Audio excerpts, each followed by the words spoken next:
ఈ cost కుర్రాళ్ళకి government hostel facility ఇచ్చింది, అలాగే ఈ కాస్ట్ కుర్రాళ్ళకు కూడా గవర్నమెంట్ హాస్టల్ ఫెసిలిటీ ఇచ్చింది. ఇద్దరికి ప్రభుత్వమే ఖర్చు పెడుతోంది.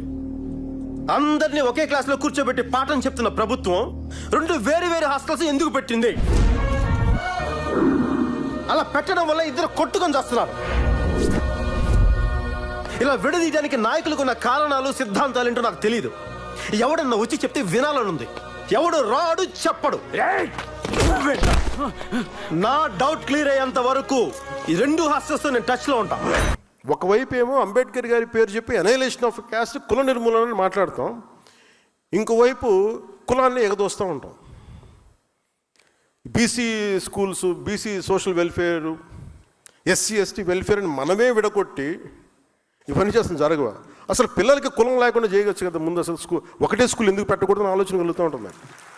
ఎవరికి ఆలోచన అసలు నేను పెడదామా లేదా అంటే ఒకసారి మాట్లాడాల్సి వస్తుంది. ఎందుకు పబ్లిక్ డిస్కోర్స్లో మాట్లాడుతున్నా అంటే, before I speak in cabinet I want this to be in public discourse.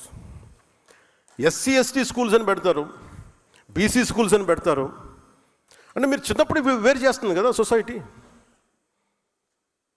అని మీరు వేరు మేము వేరు. పిల్లలందరూ కనీసం పిల్లలకైనా మన చండాలం మన దరిద్రం మనందరికీ వచ్చేసింది అనుకుందాం, మనం మార్చుకోవట్లేదు. అట్లీస్ట్ పిల్లలన్నా చేయాలి కదా. మన మధ్యన ఎవరు హైకోర్టు జడ్జి, మన సుప్రీంకోర్టు జడ్జి ఎవరు మాట్లాడుతారు, హైకోర్టు జడ్జి థింగ్ ఉత్తరప్రదేశ్, ఈ కులాలకి మిగతా కులాల నుంచి పెళ్లి చేస్తే బాగుంటుంది, వాళ్ళ అమ్మాయిని ఇట్లా ఇచ్చి పెళ్లి చేస్తే అసలు ముందు అక్కడ దాకా ఎందుకు వెళ్తారు? పెళ్ళి అనేది వాళ్ళ ఇష్టం. అది ఎవరిని చేసుకోవాలి, అది వాళ్ళ ఇష్టం. అది కనీసం మన చేతిలో ఉంది స్కూల్స్ కదా. స్కూల్స్లో కూడా మనం చేయలేకపోతున్నప్పుడు ఇంకా కరెక్షన్ ఎప్పుడు మా కుల నిర్మూలన అనేది జరగదు ఇప్పటికీ.